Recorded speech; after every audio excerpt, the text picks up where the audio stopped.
Let's go! So, you want some good news, right? LSU recruiting is doing just fine. I think.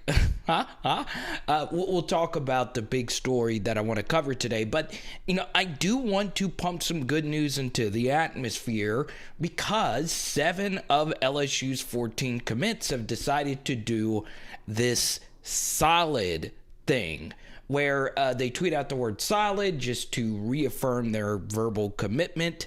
And of those 7 players, the biggest names, Will Campbell and Emery Jones, obviously 2 positions of need. It is also encouraging that 4 of these 7 players do play offensive line, as many of you know, another big position of need on this team. So that's obviously really good in LSU's recruiting class, even though we are going through a dumpster fire right now, is still a top 15 recruiting class. So that's always a good thing. And of course, there are a bunch of uncommitted names that we could needlessly guess if they're going to come to LSU or not. Particularly, I've never been able to say that word. Particularly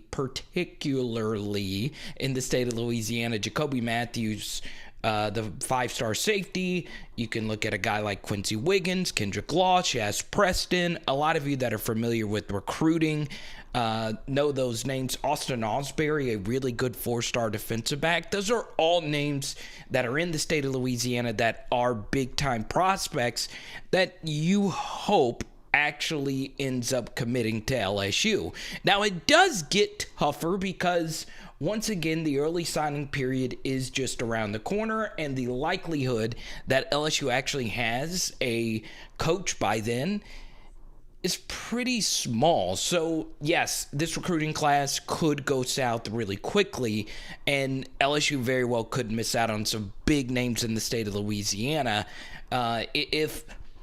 look, most of these kids signed during the early period now.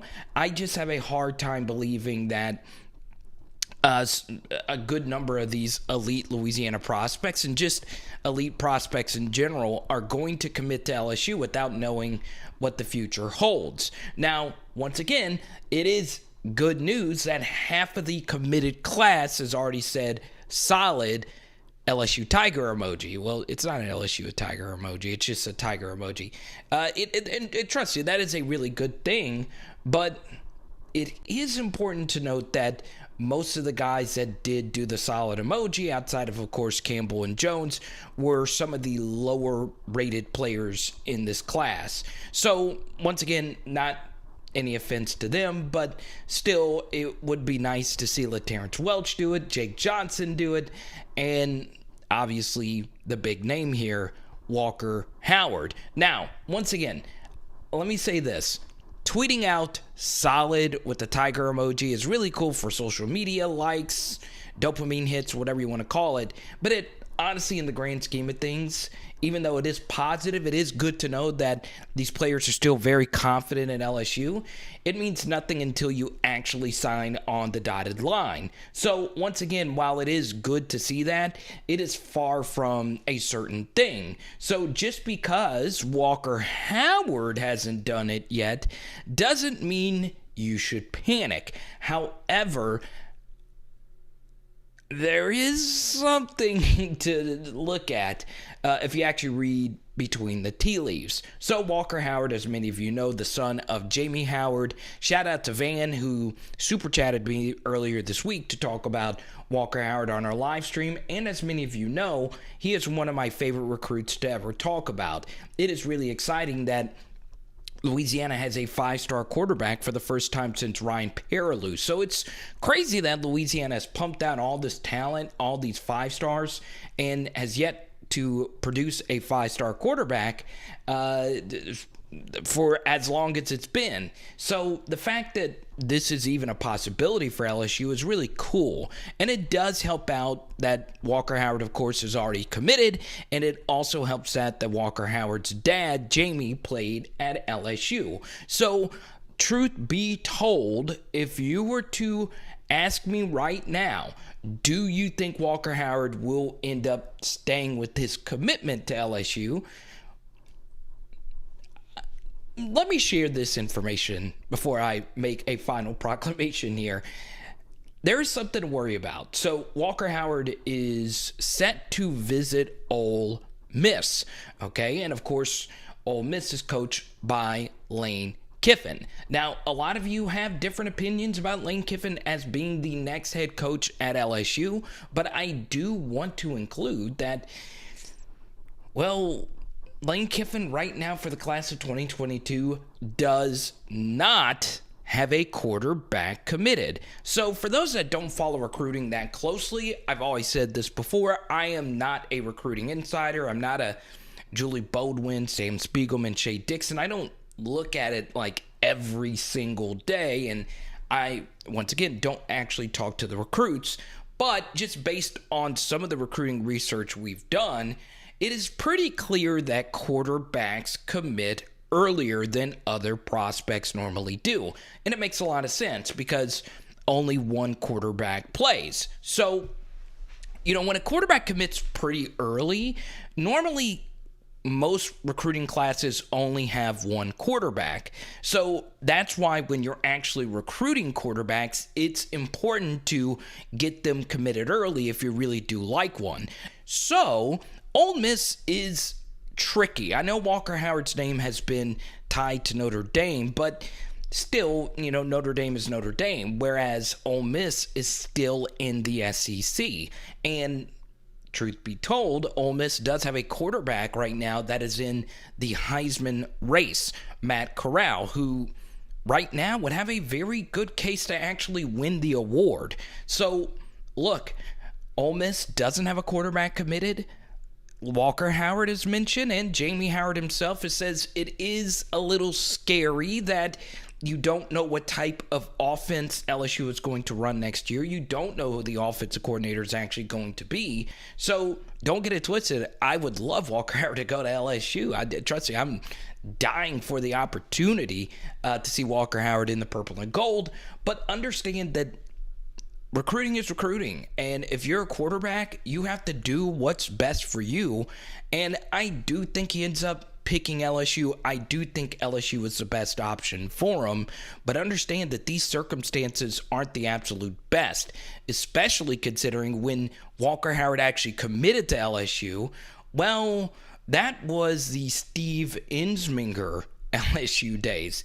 That was not whatever it's going to be next year. It's not the Jake Peets. You don't like volatility at that offensive coordinator position if you're Walker Howard. So I understand that this is a little trickier than one would think. So yes, Walker Howard probably will visit Ole Miss in the next few weeks, and as I always say, I support any kid's decision to go anywhere.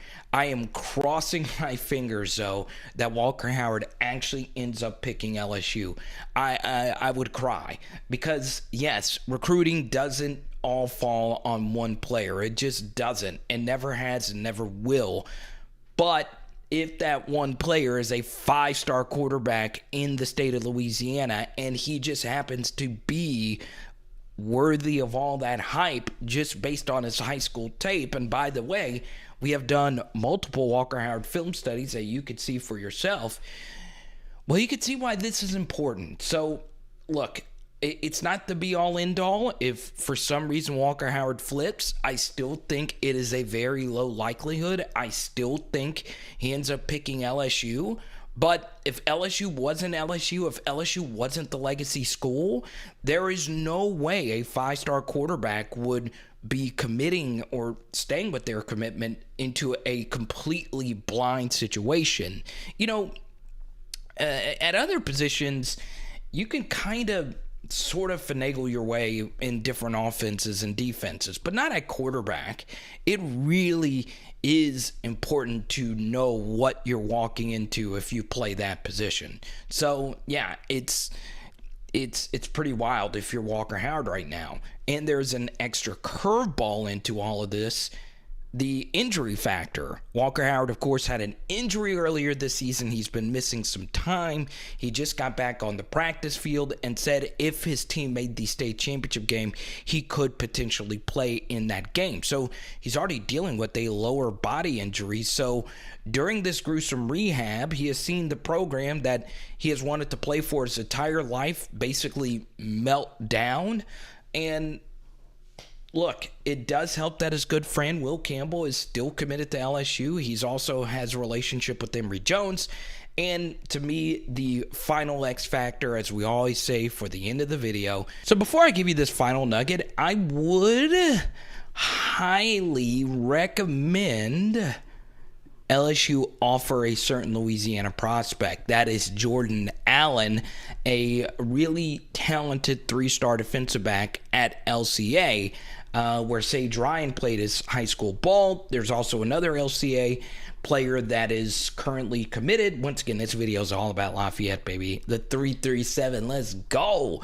There is currently another LCA player, Fitzgerald West, that's currently committed. I would go on ahead and offer Jordan Allen, who just decommitted from Penn State, simply put for two reasons. The first, LSU is going to be able to take 25 high school prospects because of the new transfer portal rules. You will be able to sign up to 7 transfers if LSU has 7 transfers this offseason, which I think they will. They'll have no less than 3 or 4.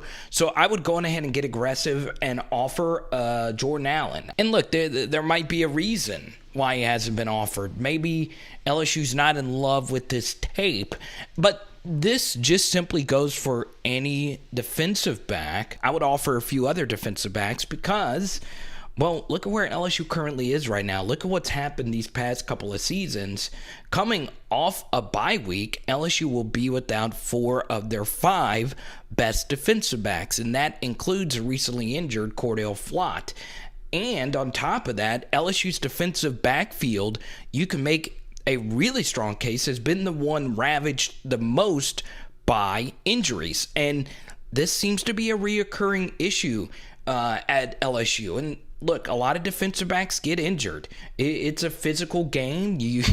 Especially if you're LSU and you're playing man coverage on every snap, it's exhausting. You're going to get banged up.